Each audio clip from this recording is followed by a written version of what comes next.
आजच्या प्रथम दिवसाचं व्याख्यान प्राध्यापक प्रदीप कदम यांच्या वाणीतून आपण सर्वजण छत्रपती शिवाजी महाराजांचं चरित्र आपण ऐकणार आहोत।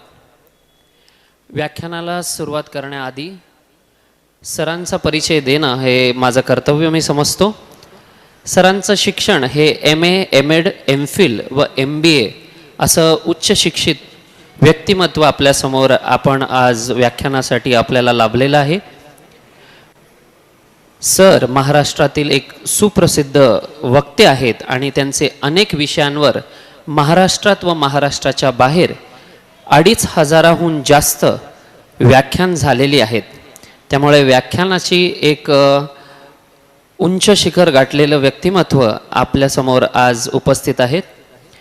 सरांना बरेच पुरस्कारही मिळालेले आहेत। 2025 मध्ये शांतिदूत परिवाराचा शांतिदूत सेवा रत्न पुरस्कार सरांना प्राप्त झालेला आहे। त्याचबरोबर गुरुगौरव पुरस्कार हा सुद्धा प्राप्त झालेला आहे। स्वामी विवेकानंद राज्यस्तरीय संस्कार रत्न पुरस्कार आणि असे बरेच पुरस्कार सरांना मिळालेले आहेत। याची यादी ही बरीच लांब आहे। याहून एकच आपल्याला गोष्ट करते की सरांचं ज्ञान आणि सरांचं वक्तृत्व हे महाराष्ट्रभर आणि महाराष्ट्राबाहेर हे प्रसिद्ध झालेलं आहे। सरांचं यूट्यूबवरही खूप मोठा असा फॅन फॉलोईंग आहे। तर जास्त वेळ न दवडता मी सरांना आणि बाबांना मी विनंती करतो की आपण छत्रपती शिवाजी महाराजांच्या अधिष्ठानावर पुष्पवृष्टी करून आपण महाराजांचं अभिवादन करायचं आहे आणि त्यानंतर आपण व्याख्यानाची सुरुवात करावी ही विनंती।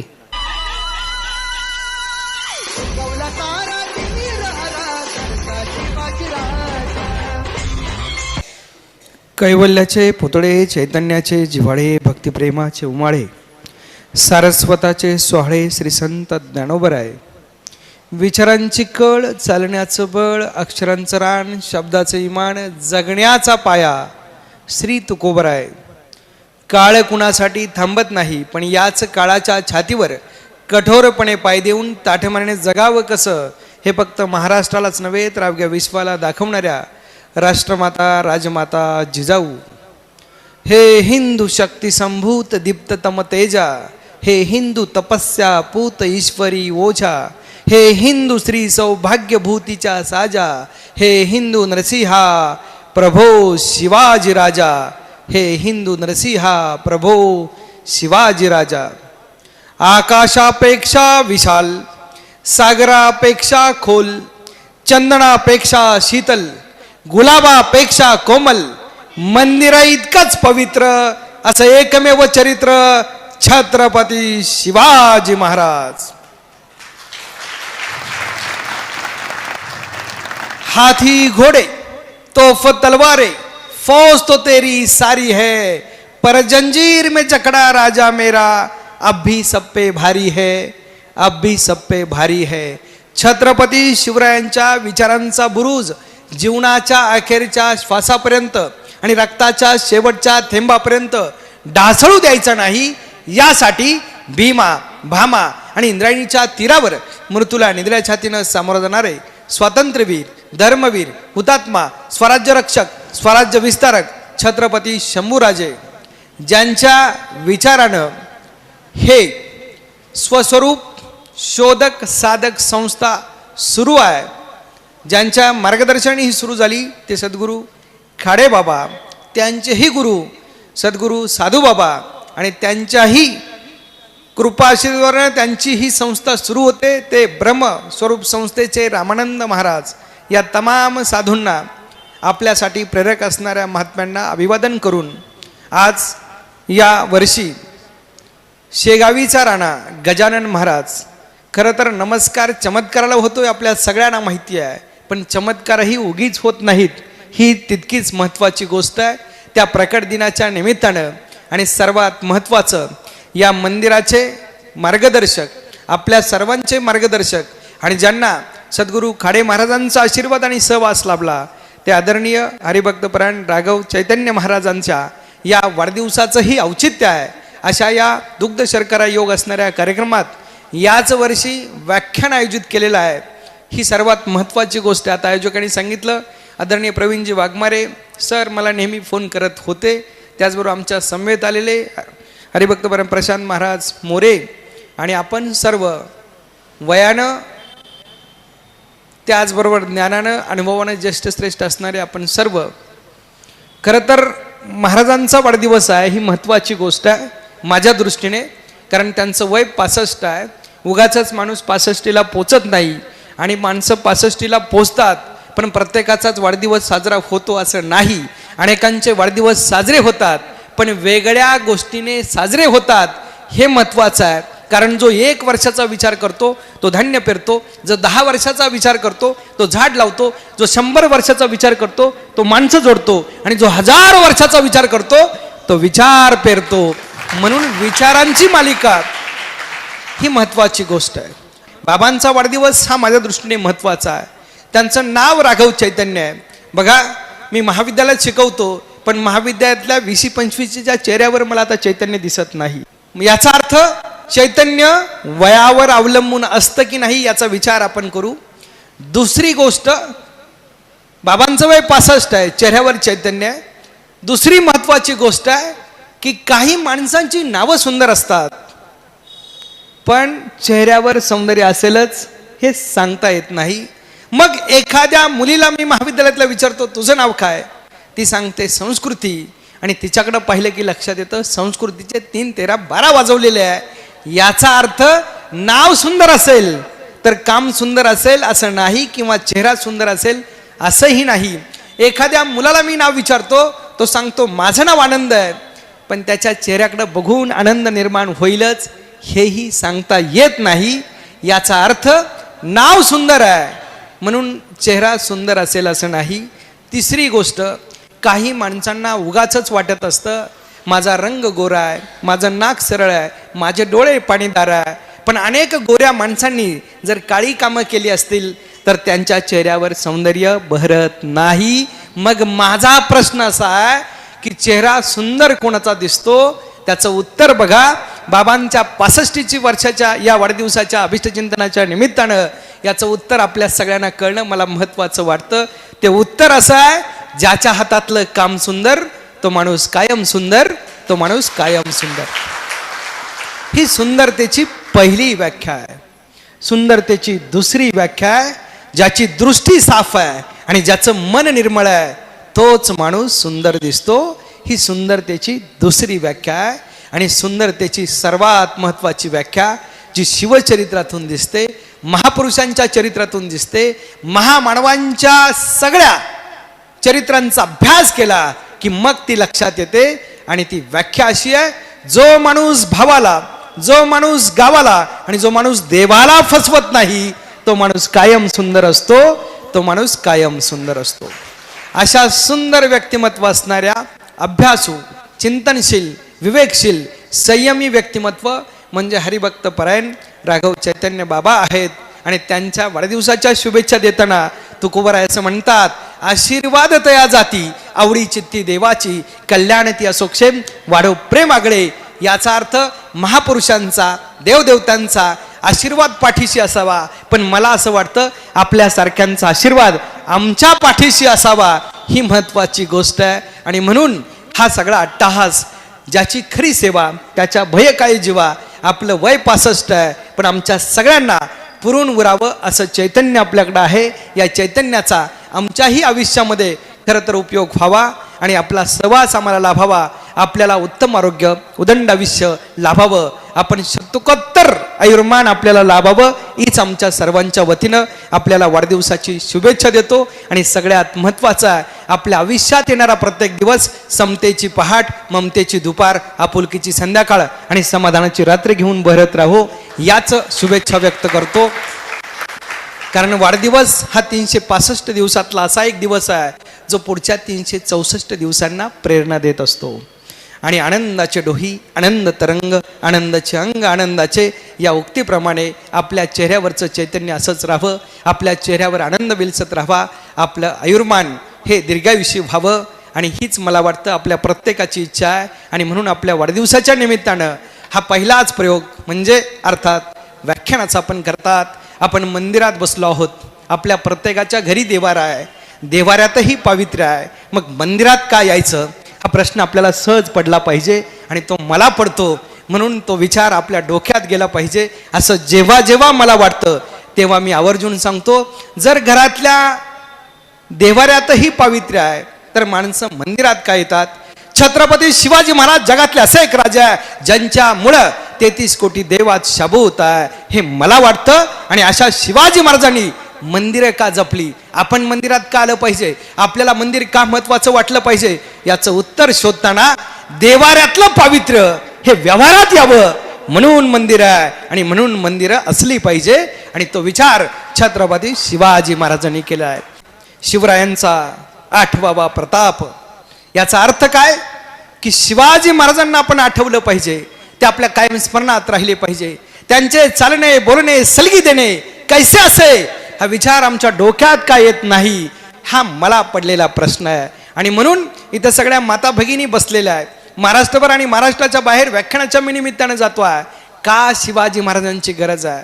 आपल्या सगळ्यांकडं हे मोबाईल सारखं माध्यम आहे, पण त्याच्यातून आपण काय घेतो, आपण काय घेतलं पाहिजे हाही विचार महत्वाचा आहे.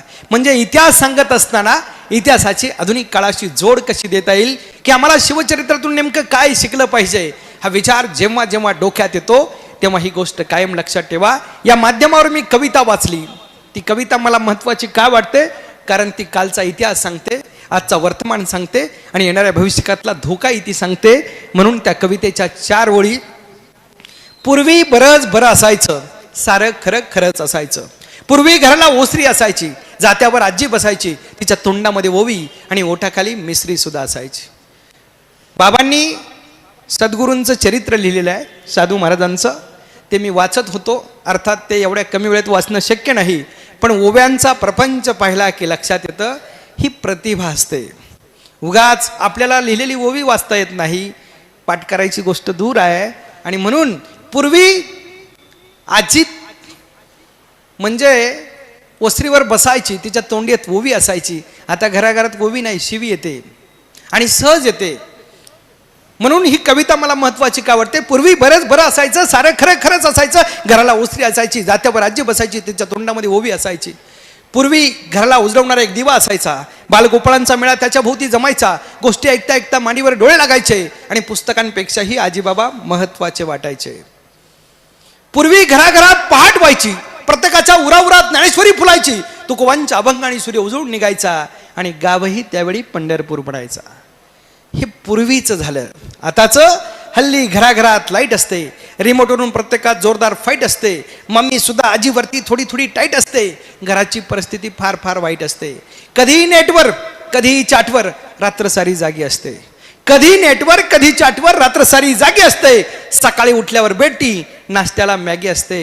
हल्ली लुगड्याला साडीतलं आणि कुंकवाला टिकलीतलं काहीच कळत नाही.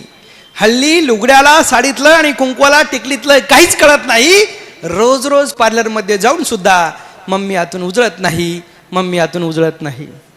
जो तो असतो स्वतःतच दंग, जो तो जपतो स्वतःचेच रंग. गोठलेल्या संवेदना, कोंडलेलं जगणं, फ्लॅटच्या जमान्यात कोती झाली माणसांची मन. अरे माणसांच्या हृदयासारखंच कोडं ठाक पडलंय आभाळ, माणसांच्या हृदयासारखंच कोडं ठाक पडलंय आभाळ. पाण्यापेक्षा अधिक इथं जाणीवांचाच दुष्काळ, पाण्यापेक्षा अधिक इथं जाणीवांचाच दुष्काळ. आमच्या जाणीवा बोथट झाल्या, आमच्या संवेदना लुप्त झाल्या, आमच्या जगण्याचा कोंडमारा झाला. 4 भिंतीतलं जगणं फक्त आम्ही जगतोय. आणि म्हणून शिवाजी महाराज हे ज्यावेळेस घडत होते तेव्हा त्यांच्या आऊसाहेबांनी, मातोश्री जिजाऊंनी त्यांना काय सांगितलं? संवेदना जागृत करायला सांगितलं. आता पोरगा वेळेवर येत नाही म्हणून आईलाही काही वाटत नाही आणि आईबापांचं काय चाललंय हे पोराच्याही लक्षात येत नाही. अशा काळामध्ये शिवचरित्र हे महत्वाचं ठरतं आहे आणि म्हणून त्याची गरज आहे.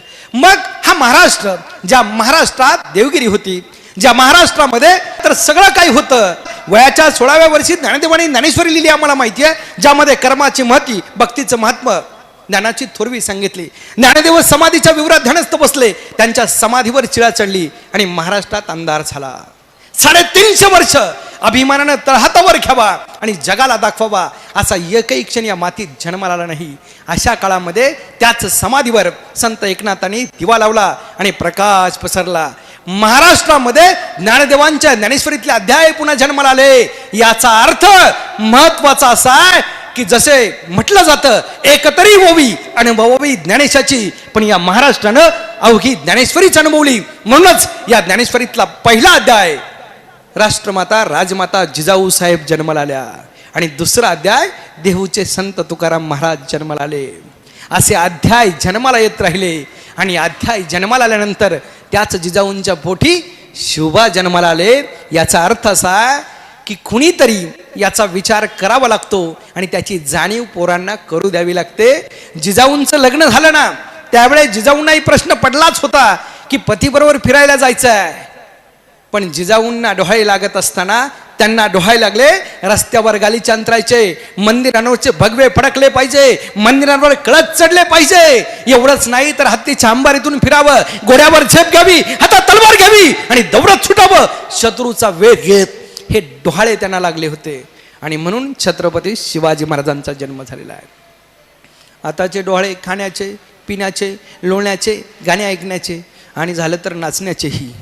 असे डोहाळे जर जिजाऊंना लागले असते तर शिवबाराजे जन्माला आले नसते. हे महत्वाचं आहे. आणि म्हणून अध्यात्म आम्हाला ह्याच्यापासून परावृत्त करतं की तुमचा जो सुखविलासीपणा आहे ह्याच्याकडून आम्ही बाजूला आलो पाहिजे आणि खरं सुख कशात आहे हे शोधलं पाहिजे. हे जिजाऊंनी पोराला जाणीव करून दिली. ही महत्वाची गोष्ट. मग जिजाऊंनी शिवबांना काय सांगितलं? रामायण महाभारतातल्या गोष्टी सांगितल्याच.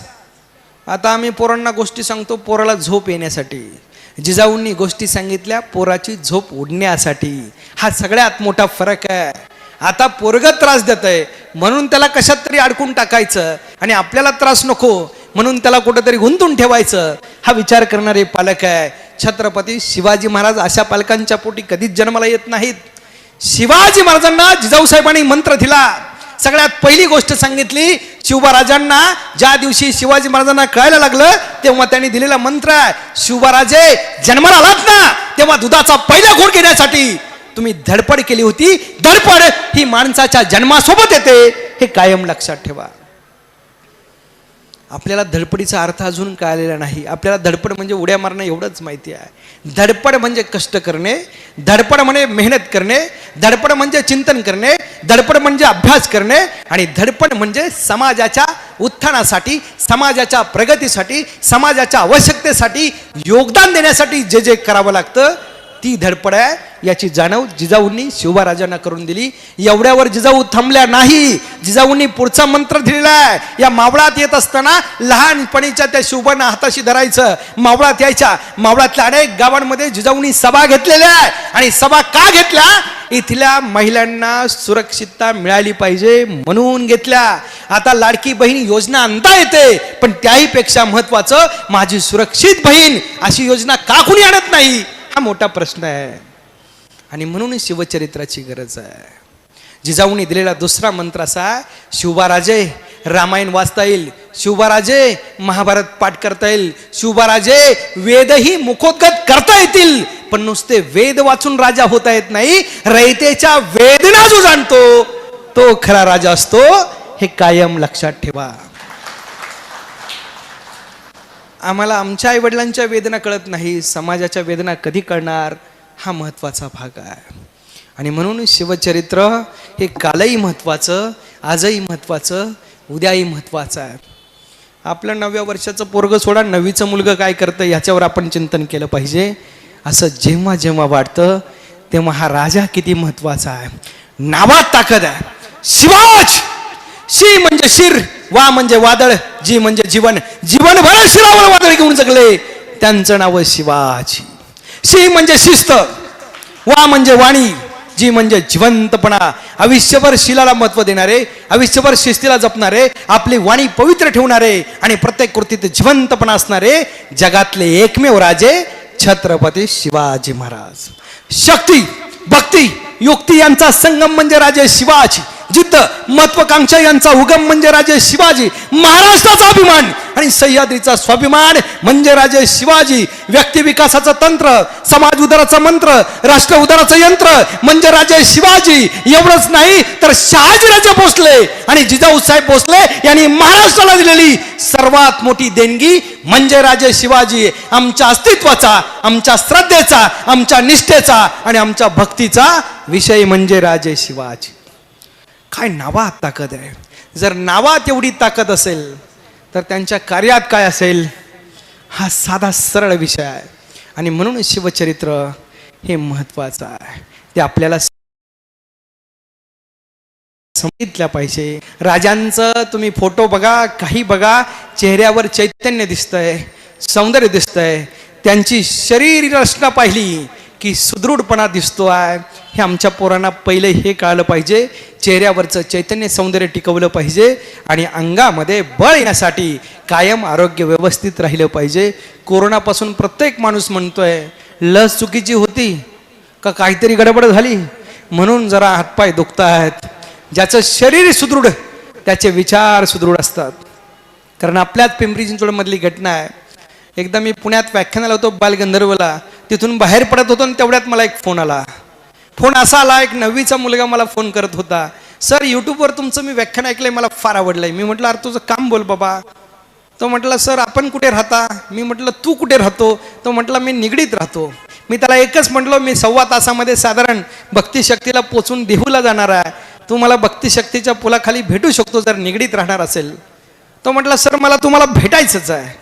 त्याला मी वेळ दिली, माझा नंबर त्याच्याकडे होता. मी म्हटलं मी जवळ आलो की तुला फोन करतो, मग आपण भेटूया. मी शक्ती भक्तीच्या पुलाखाली तिथे पोचलो निगडीच्या पुढे. आणि पुलाखाली पोचल्यावर मी फोन केला. आजूबाजूला काही मुलं होती. कोण माझा फोन रिसीव्ह करतोय, उचलतोय खिशात मोबाईल काढून ते मी बघत होतो. मी रिंग दिली तसा एका मुलाने खिशात हात घातला, काढला आणि तो बोलायला लागला. माझ्या लक्षात आलं ज्याने मला फोन केलाय तो हाच मुलगा आहे.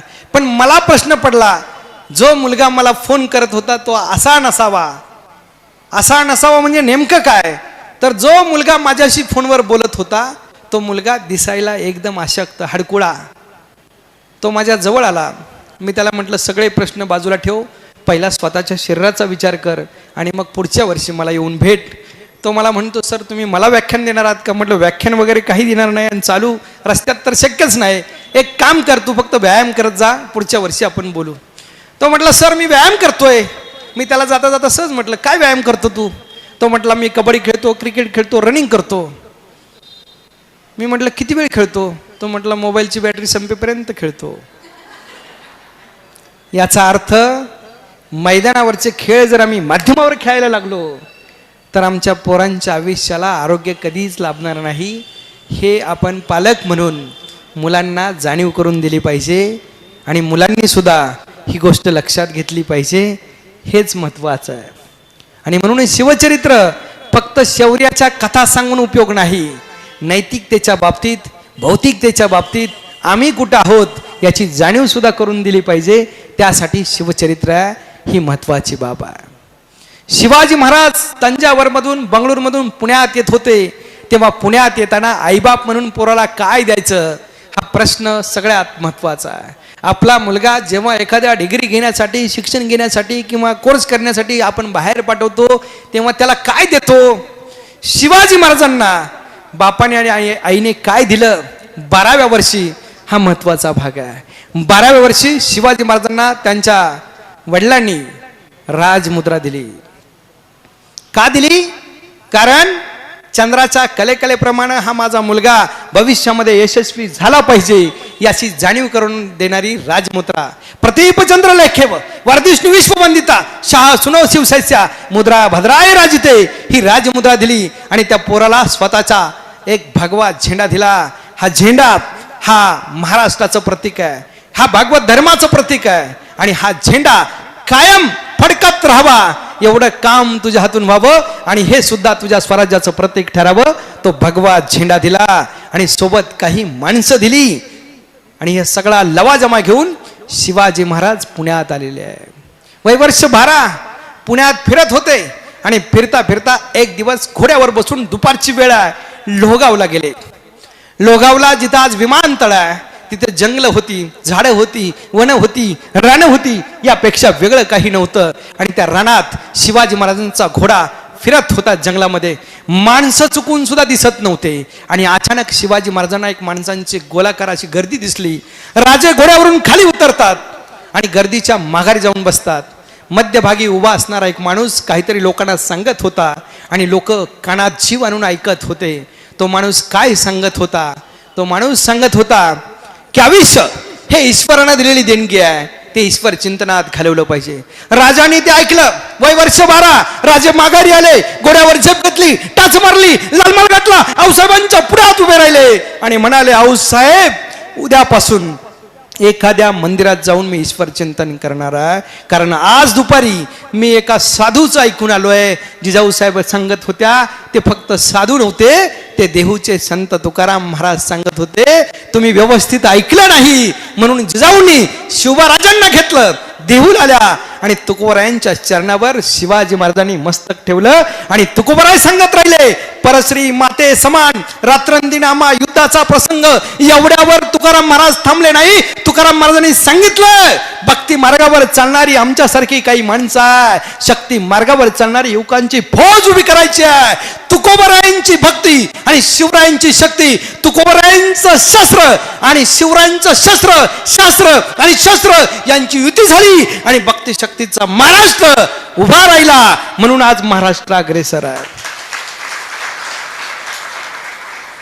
याचा अर्थ पूर्वीची मोठी माणसं म्हणजे समाजकारण राजकारण करणारी साधूंकडे जात होती. आता दुर्दैवानं साधूंना राजकीय माणसांकडे जावं लागतं. हा फरक आहे. मोठी माणसं उगाच कधी मोठी होत नाही, ती विचाराने आणि आचाराने संपन्न असतात म्हणून ती मोठी होतात. तुकोबराय आणि शिवाजी महाराज हे त्याचं महत्त्वाचं उदाहरण आहे. म्हणून तुकोबराय शिवाजी महाराजांचे गुरु आहे. कारण प्रत्येक गोष्टीला उत्तर शिवाजी महाराजांना तुकोबरायांच्या अभंगातून मिळत आहे. हे फार महत्त्वाचं आहे. त्या तुकोबरायांनी अनेक सिद्धांत सांगितले, त्याचं अवलोकन शिवाजी महाराजांनी केलेलं आहे. शिवाजी महाराजांना त्यावेळेस लक्षात आलं की काही माणसं समाजाला त्रास देतात, त्यांना सुद्धा वठणीवर आणलं पाहिजे. मग काय केलं पाहिजे? आता एखाद्या मंदिराला त्रास देणारा माणूस असेल तर आपल्याला CCTV दिसतो, पण त्याच्या विरुद्ध आपण काही करत नाही, ही आपली अडचण आहे.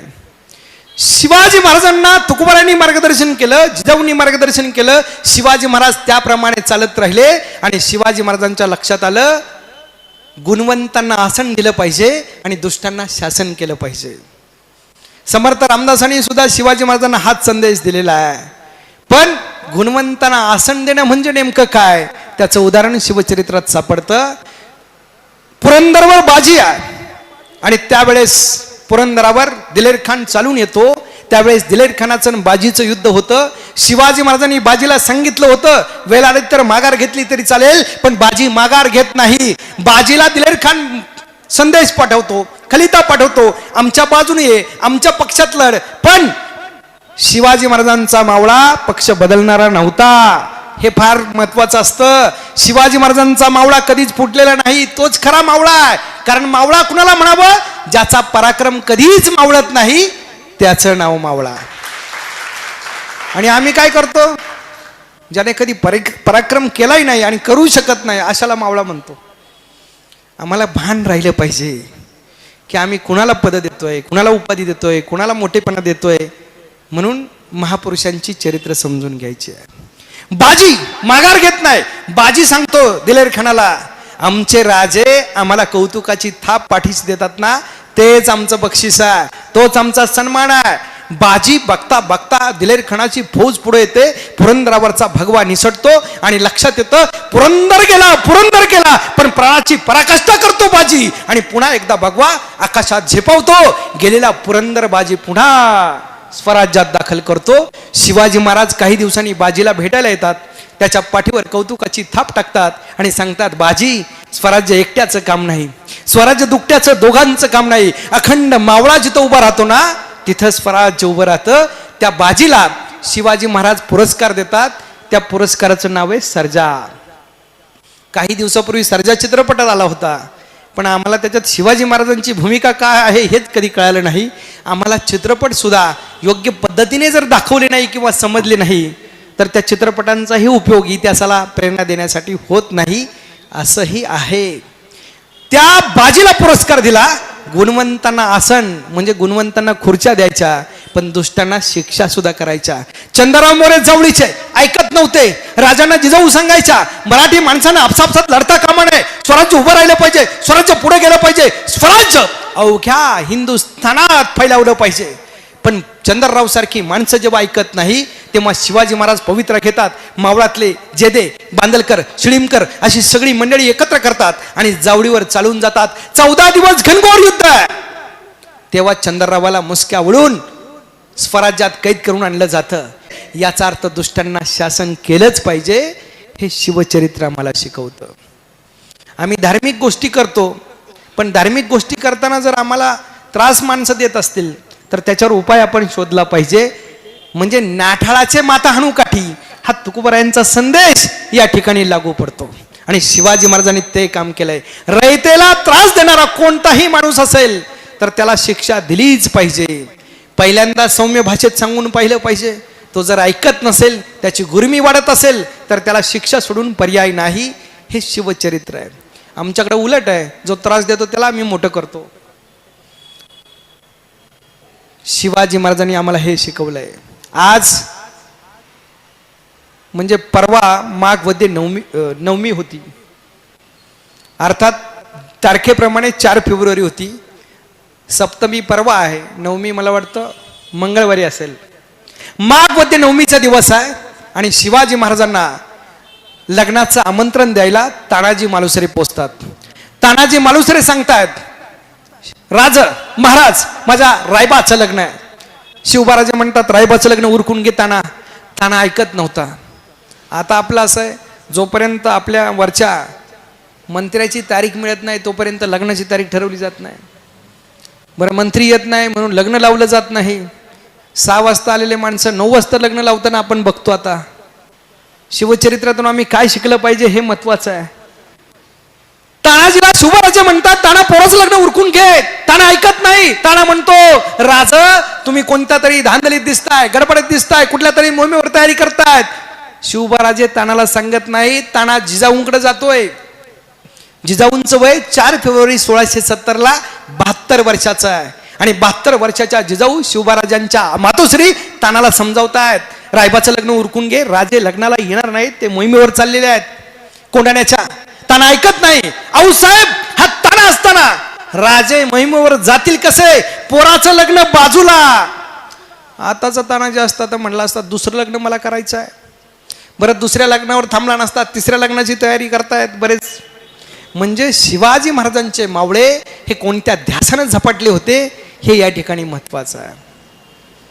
ताना ऐकत नाही. ताना राजांच्या पुढ्यात येऊन थांबतो. राजे त्याला महत्व देत नाही. तू पोराचं लग्न उरकून घे म्हणून जिजाऊंकडे ताना जिजाऊंच्या समोर उभा राहतो आणि म्हणतो आऊसाहेब कोणाण्याची मोहीम तानाच लढणार.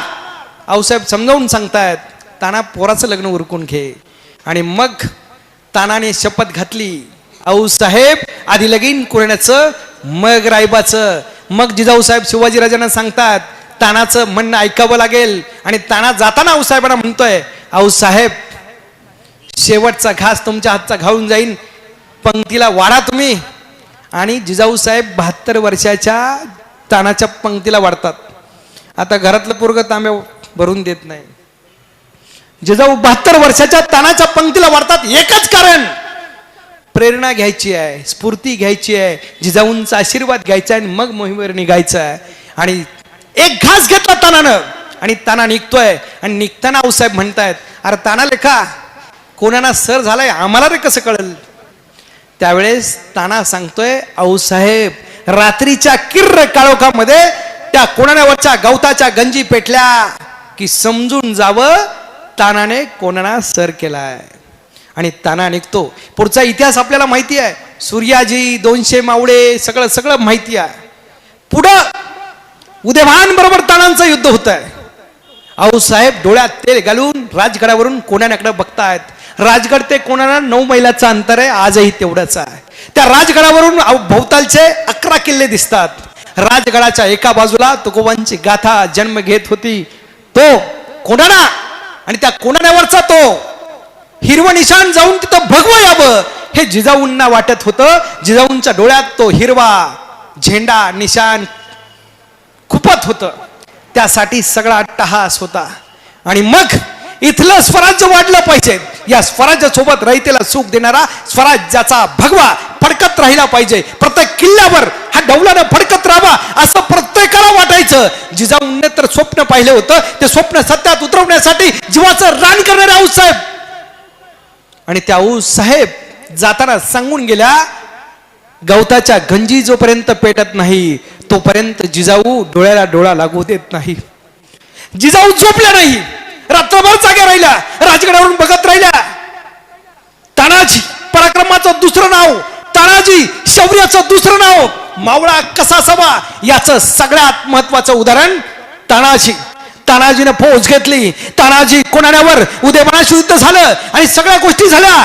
तानाजीनं किल्ला जिंकला, गडावरच्या गवताच्या गंजी पेटल्या आणि आऊसाहेबांचे डोळे आनंदले, पाणी आनंदाचं वाहू लागलं. तशा आऊसाहेब उठल्या आणि रात्रीच्या शिवाजीराजांच्या महालात घुसल्या. आऊसाहेब आनंदून म्हटल्या, शिवराज माझ्या तानानं गड सर केला, जा आणि तानाला घेऊन या.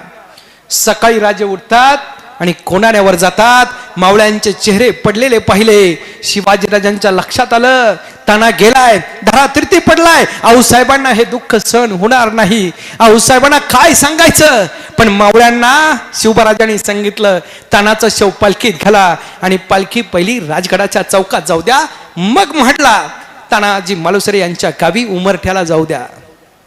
भोयांनी पालखी खांद्यावर घेतली, भोई निघाले. आऊसाहेब राजगडावर वाट बघत होत्या, आता ताना येईल. कुणीही आऊसाहेबांना कुठलीही कल्पना दिली नव्हती. आऊसाहेबांच्या डोक्यात एकच होतं, माझा ताना कोणाचा शिलेदार आहे आणि त्याची पालखीतच मिरवणूक आली पाहिजे हे जिजाऊंना वाटत होतं. आणि भोई पालखी घेऊन राजगडाच्या 4थ्या पायरीवर येऊन थांबले. राजगडाच्या 4थ्या पायरीवर पालखी ठेवली आणि भोई बाजूला झाले.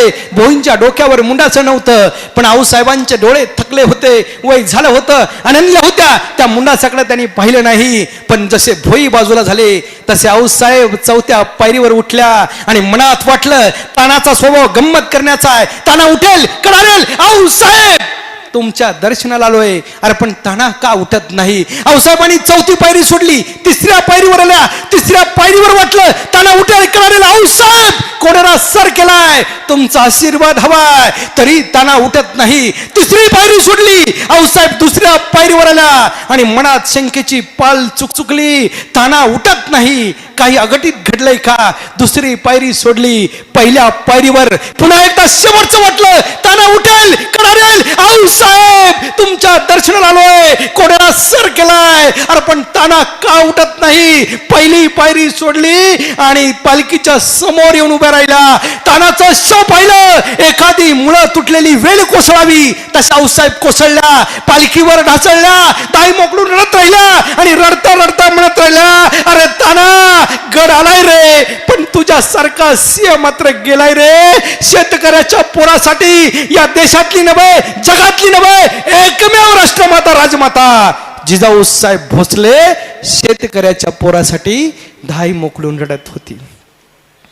आमच्या पोरांना मी सुरक्षित पाहतो, पण या स्वराज्यासाठी शिवरायांच्या मावळ्यांनी देह त्याग केलाय, बलिदान दिलंय. आईचं, पोराचं, की इथल्या मावळ्यांना स्वतःच्या पोराप्रमाणे मानणारे हे मायलेख होती. म्हणून हा स्वराज्याचा प्रपंच वाढत होता. ही सगळ्यात महत्वाची गोष्ट असते. खरं तर आपण अफजल खानाचा कोथळा बाहेर काढला हे आपल्या सगळ्यांना माहिती आहे, पण माझ्या सगळ्या युवकांना मला सांगायचं आहे की शिवाजी महाराजांनी 10 नोव्हेंबर 1659 अफजल खानाचा कोथळा प्रतापगडाच्या माचीवर बाहेर काढला हे आपल्या सगळ्यांना माहिती आहे. पण हा कोथळा बाहेर काढण्यासाठी राजांना काय करावं लागलं याचा विचार आपण कधी करत नाही. कारण महत्वाची गोष्ट आहे, हे स्वराज्य उभं राहिलं पाहिजे, हे स्वराज्य तडीस नेलं पाहिजे, या रयतेला पोराप्रमाणे जपलं पाहिजे. राजांनी 9 नावं घेतली अशी आणि राजे थांबले आणि पुन्हा म्हटले, आता एक 10वा निवडायचा आहे, कोण कोण यायला तयार आहे. प्रत्येक मावळा म्हणायचा, राजा मला संधी द्या, काम झालं म्हणून समजा. पण ते राजे होते, ते मिस कॉल आणि चिठ्ठीवर भरोसा ठेवत नव्हते. राजे शेवटी म्हणतात जीवा म्हाला, तसा जीवा उठला, राजाला जाऊन भिडला, जीवा शिवाची भेट झाली आणि इतिहास फुटफुटला, होते जीवाची म्हणून वाचले शिवाजी. का? योग्य माणसाची निवड केली की काम फत्य होतं हे शिवाजी महाराजांना माहिती आहे. आणि योग्य गुण असणाऱ्या माणसाची निवड केली की मगच काम होतं. अफजल खानाचा अंगरक्षक कसा आहे, अफजल खान किती ताकदीचा आहे, त्याचा अंगरक्षक नेमका काय करणार आहे, त्याच्यासाठी चपळाई पाहिजे, वेग पाहिजे, त्यासाठी पट्टा फिरवणारा तितका तरबेज कुशल कौशल्य असणारा पाहिजे, दांडपट्टा चालवणारा जीवा. म्हणून जीवाची निवड आहे. योग्य निवड केली की काम फत्य होतं हे शिवचरित्र आम्हाला शिकवतं. आणि म्हणून शिवचरित्र अहो साधी गोष्ट आहे. आपण बाजारात गेलो भाजी घेतली की 4 वेळा उलटून बघतोय, भाजी कुठे खराब आहे का, मध्ये काही कीटक आहे का, काही खराब झालंय का. भाजी निवडताना जर आम्ही एवढा विचार करतो तर एखादा माणूस निवडायचा असेल तर किती विचार केला पाहिजे. मग तो निवडणुकीतला असू द्या नाहीतर कामाचा असू द्या, कोणताही माणूस निवडताना हा बारकावा आपण लक्षात घेतला पाहिजे. हे शिवचरित्र आम्हाला सांगतं. शिवाजी महाराजांच्या प्रेरणास्थान असणारे आऊसाहेब, आणि आऊसाहेबांसाठी हा राजा नेहमी विचार करत राहिला. खरं तर महाराष्ट्रभर फिरताना मी हेच सांगत असतो, शिवचरित्राला आम्हाला काही कळलं नाही तरी चालेल, पण शिवचरित्रातून आत्ताच्या पिढीने काय घ्यावं तर हा शेवटचा महत्वाचा संदेश आहे. 6 जानेवारी 1665 दिवस आहे आणि त्या दिवशी शिवाजी महाराजांनी महाबळेश्वरला असा एक भव्य मंडप टाकलेला आहे.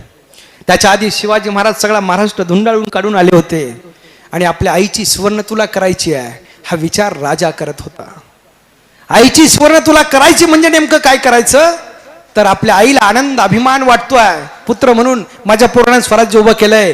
पण आई आणि लेक, आई आणि पुत्र हे जे नातं आहे, वैयक्तिक आईसाठी मी काही करू शकलो नाही याची खंत राजांना वाटत राहिली. म्हणून आईची सुवर्ण तुला करायची हा विचार राजांच्या डोक्यात येतो. राजे महाबळेश्वरला येतात. का म्हणे महाबळेश्वर? स्वयंभू शिवलिंगाचं तिथं मंदिर आहे, तिथं कृष्णा, कोयना, वेण्णा, गोवित्री, सावित्री 5 नद्यांचा संगम आहे आणि अशा योग्य अशा पवित्र पावन ठिकाणी माझ्या आईची सुवर्ण तुला झाली पाहिजे.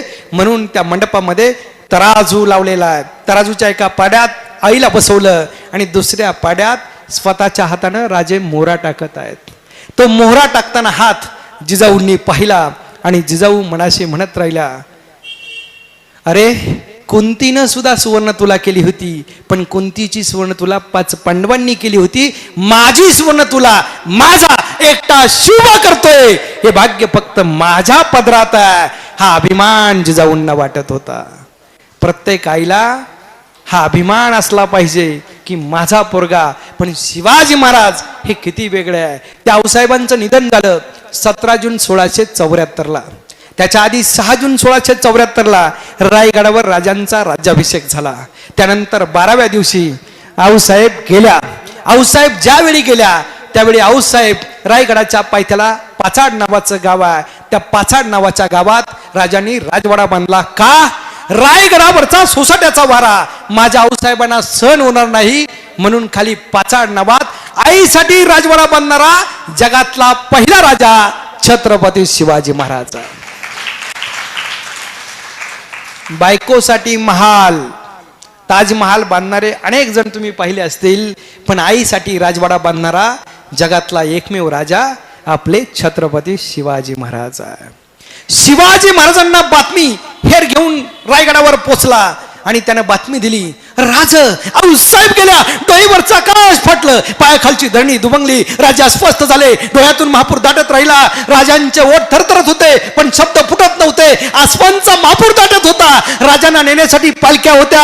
राजे पालखीत बसत नव्हते. राजा पालखीच्या मागे धावत होते, धावताना वाकत होते. आणि वाकून मातीला स्पर्श करत होते. तो हात कपाळाला लावत होते. तेवढ्यात हेरानं पाहिलं, तसे राजांच्या तोंडातून शब्द बाहेर पडले, अरे वेड्या, इथल्या मातीच्या कणाकणाला माझ्या आऊसाहेबांचा स्पर्श आहे. ही माती माझ्यासाठी अबीर बुक्का गुलाल आहे. ती कपाळाला लावू नको तर काय करू? राजे पालखीच्या मागे धावत सुटले आणि रायगडाच्या पायथ्याला पाचाडच्या राजवाड्यात पोचले.